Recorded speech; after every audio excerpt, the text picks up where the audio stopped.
اور جب کسی کو موت آ جاتی ہے تو اللہ اس کو ہرگز مہلت نہیں دیتا،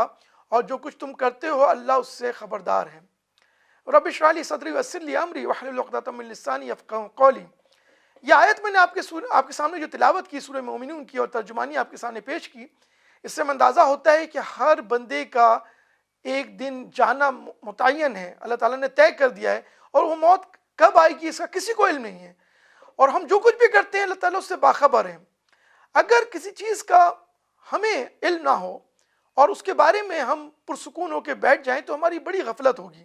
ہمیں معلوم نہیں کہ ہمارا آخری وقت کب آنے والا ہے، اور ہم پرسکون ہو کے بیٹھ جائیں اور ہم سوچیں کہ ہمیں بعد میں ہم وقت میں نکال کر کوئی اچھا کام کر لیں گے، اللہ کو راضی کرنے کے لیے ہم بعد میں وقت نکال لیں گے، تو ہماری بڑی غلط فہمی ہے۔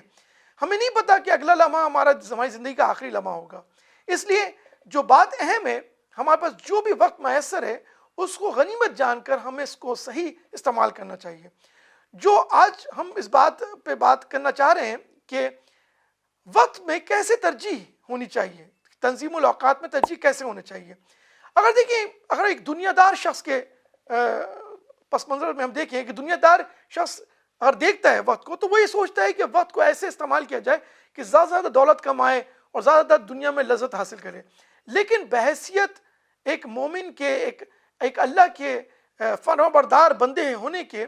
ہماری کیا ترجیح ہونی چاہیے؟ ہم اپنا وقت کہاں خرچ کریں؟ ہماری ترجیح ہونی چاہیے کہ ہم ایسی جگہ خرچ کریں جس سے زیادہ سے زیادہ اللہ سے اجر حاصل کر سکیں، اللہ اس سے راضی ہو جائے، تو ہمارے سامنے یہ ترجیح ہونی چاہیے۔ اب دیکھیں، دو بنیادی چیزیں ہیں۔ کسی بھی شخص میں کوئی صلاحیت ہوتی ہے، اللہ تعالیٰ نے صلاحیتیں دی ہیں۔ مثلا ایک شخص جو ہے بڑا اچھا بول سکتا ہے، بڑا اچھا لکھ سکتا ہے، کوئی اچھا فہم رکھتا ہے، وہ اچھا انالیسس کر سکتا ہے، کوئی تجزیہ کر سکتا ہے، یا وہ اس کو جو ہے علم کی زیادہ فقہی اس کا جو ذہن زیادہ اچھا چلتا ہے، اس طرح کی کوئی بھی صلاحیت ہو سکتی ہے۔ دوسری طرف ہم دیکھتے ہیں کہ اس کے پاس وقت ہے۔ اب یہ دو چیزیں ہیں، وقت کی ترجیح اور صلاحیت، ان دونوں کا استعمال کیسے ہو۔ مثلا اگر کسی کے پاس صلاحیت بہت اچھی ہے تو کام صحیح ہوتا ہے، یعنی جو کام بھی ہوگا، مثلا اگر اس نے بھلے وہ کام جو ہے وہ جائز ہے، ناجائز ہے، اچھا ہے یا برا ہے، جو کام بھی ہوگا اگر اس کی صلاحیت اس کے پاس موجود ہے۔ مثلا آپ ایک چھوٹی سی مثال دوں کہ اگر آپ دیکھیں کہ ایک چور ہے، وہ چوری میں اس میں ایکسپرٹ ہے، تو وہ جو بھی چوری کرے گا وہ بہترین چوری کرے گا، بھلے ہی چوری کرنا برا کام ہے لیکن کام جو ہے صحیح ہوا۔ دوسری طرف ایک شخص جو ہے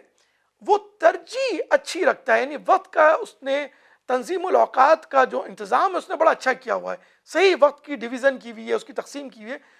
تو صحیح کام ہوتا ہے۔ یعنی اس کا مطلب ہے کہ اس نے ترجیح دی کہ مجھے اللہ کو راضی کرنے والا کام پہلے کرنا ہے، تو صحیح کام جو ہے، جو اللہ کو راضی کرنے والا کام وہ ہوگا۔ ہماری کیا کوشش ہونی چاہیے؟ ہمارے پاس صلاحیت بھی اچھی ہو اور وقت میں ترجیح بھی اچھی ہو، یعنی دونوں چیزیں، ہم دونوں چیزوں کا مطالبہ کرتے ہیں ان مسلمانوں سے کہ ایک مسلمان، ایک مومن کے پاس ایک بہترین صلاحیت بھی ہو اور اس کے وقت کی ترجیح بھی اچھی ہو۔ دیکھیے، ہم آپ کے سامنے میں ایک حدیث رکھتا ہوں، اور ابن حبان کی روایت ہے، ترغیب بحوالہ ترغیب، اس میں حضرت ابو ذر غفاری رضی اللہ عنہ کو آپ صلی اللہ علیہ وسلم نے وصیت فرمائی کہ عقل مند کے لیے جب تک وہ ہوش و حواس میں ہے، ضروری ہے کہ اپنے اوقات کی تقسیم کر لے، اور اس میں کچھ باتوں کا خیال رکھے۔ وہ کچھ باتیں کیا ہیں کہ پہلی بات، کچھ وقت رات کو سونے سے پہلے کچھ وقت اللہ سے مناجات میں لگائے، یعنی اللہ تعالیٰ سے دعا کرے، اللہ کے سامنے اپنی حاجت پیش کرے، دن کا کچھ وقت ایسا ہونا چاہیے۔ پھر دوسری بات کہ کچھ وقت وہ اپنا احتساب کرے، وہ دن میں دیکھے کہ میں نے دن جو گزارا ہے، اس میں جو اوقات میں نے مختلف کاموں میں گزارے، یہ کن کاموں میں میرے اوقات صرف ہوئے ہیں، کیا وہ کوئی فضول کام تھے یا وہ ایسے کام تھے واقعی مجھے آخرت میں فائدہ حاصل ہونے والا ہے۔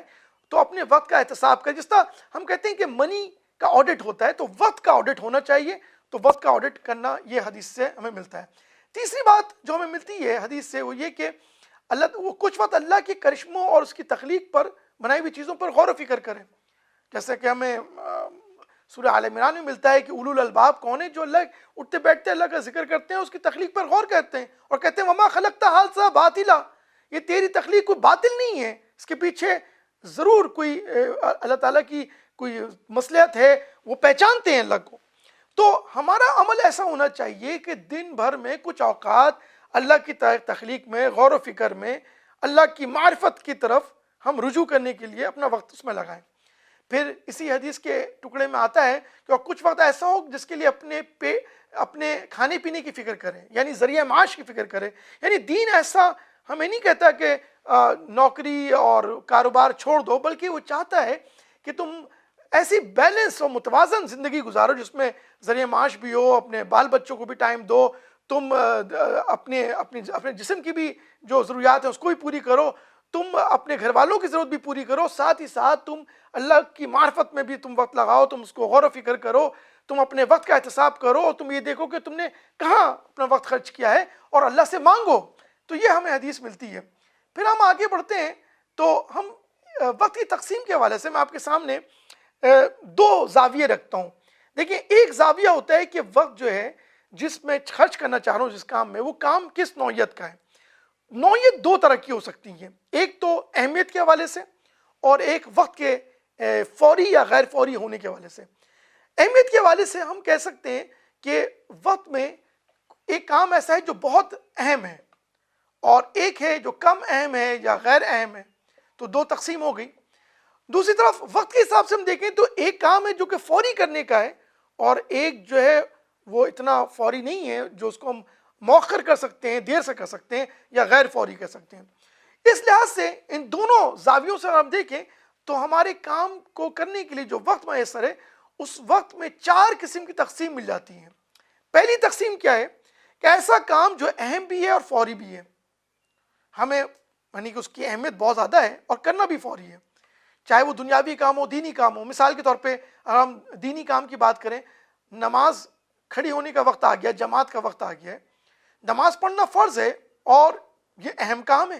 لیکن اب اس کو اگر جماعت کھڑی ہو رہی ہے، نماز کا وقت آ چکا ہے، اس کو مؤخر نہیں کیا جا سکتا، اس کو فوری کرنا ہے، تو یہ اہم بھی ہے، فوری بھی ہے۔ یا ایک شخص ہے، اس کا ایکسیڈنٹ ہو گیا اور وہ زخمی ہے، تو اس کے جان بچانا اہم ہے، ساتھ ہی ساتھ یہ فوری بھی ہے۔ آپ یہ نہیں کہہ سکتے میں مؤخر کر کے میں اس کو آج کے بجائے کل ہاسپٹل لے جاؤں گا، تو یہ اہم بھی فوری بھی ہے۔ اسی طرح سے جو دوسری تقسیم ہے، دوسری جو کیٹیگری آتی ہے، دوسری قسم آتی ہے، وہ اہم اور غیر فوری، یعنی کام تو اہم ہے لیکن فوری نہیں ہے۔ مثلا فرض کر لیں آپ کے پاس آپ کو عمرے پہ جانا ہے، آپ جدہ کے رہنے والے ہیں، آپ اس جمعے کو نہیں جا سکے تو اگلے جمعے کو چلے جائیں گے۔ ہاں یہ اہم کام ہے لیکن یہ اگر مؤخر کر دیا جائے ایک ہفتہ یا 2 ہفتہ تو یہ ادا ہو سکتا ہے، یہ ایسی چیز نہیں ہے اس کو فوری کرنے والی۔ اسی طرح سے تیسری کیٹیگری یا تیسری قسم آتی ہے جو کم اہم کام ہے لیکن فوری ہے، لیکن اہم تو نہیں لیکن فوراً کرنا ہے۔ مثلا آپ کسی کمپنی میں، آپ کے باس نے کہا مجھے فلاں رپورٹ چاہیے،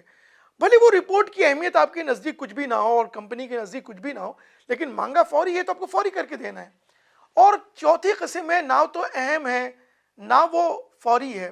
اس میں زیادہ تر ہمارے اعمال آ جاتے ہیں۔ مثلا مجھے مارکیٹ جانا ہے، شاپنگ کرنی ہے اور کوئی ضروری چیز نہیں خریدنی، تو نہ وہ تو اہم ہے نہ وہ فوری کرنے والی ہے، مؤخر بھی کی جا سکتی۔ اس لحاظ سے یہ 4 تقسیم میں نے آپ کے سامنے رکھی۔ ہمیں اپنے وقت کو جب تقسیم کرنا ہو تو ہمیں دیکھنا پڑے گا کہ ہمارے پاس جو کام ہے اس کی نوعیت کیا ہے۔ اگر وہ اہم اور فوری ہے تو اس کو سب سے زیادہ وقت دینا پڑے گا، اہم اور غیر فوری ہے تو اس کو ہم مؤخر کر کے آگے پیچھے کر سکتے ہیں، اور کم اہم ہے لیکن وہ فوری کرنا ہے، مجبوری ہے تو ہم اس کو پہلے کریں گے۔ تو ہمیں وقت کی تقسیم اس حوالے سے رکھنی پڑے گی کہ اس کی نوعیت کیا ہے۔ ہم آگے بڑھتے ہیں تو ہم دیکھتے ہیں کہ ہمارے پاس اللہ تعالیٰ نے ہمیں ذات دی ہے، ہماری ذات کے حوالے سے بہت ساری چیزیں ہیں۔ مثلا ہمارے پاس اللہ تعالیٰ نے ہماری تعلیم و تربیت کتنی ہے، ہمارے پاس مالی وسائل کتنے ہیں،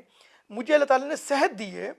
پھر اس کے دوسری طرف ہماری ذات سے متعلق میرے جو کام کرنے کے ہیں، میں معاشرے میں رہتا ہوں تو میری سماجی مصروفیات ہیں، میرا گھر ہے، میرا خاندان ہے، میرے پڑوس ہے، اور میرے پاس کتنا وقت ہے، اور میرے پاس کتنی روحانی آسودگی یا میری معاشی حالت کیا ہے، اس کے حساب سے میرے پاس وسائل کیا ہیں۔ ان چیزوں کو دیکھتے ہوئے اب مجھے تعین کرنا ہے کہ میں کون سے کام کو کتنا وقت دوں گا۔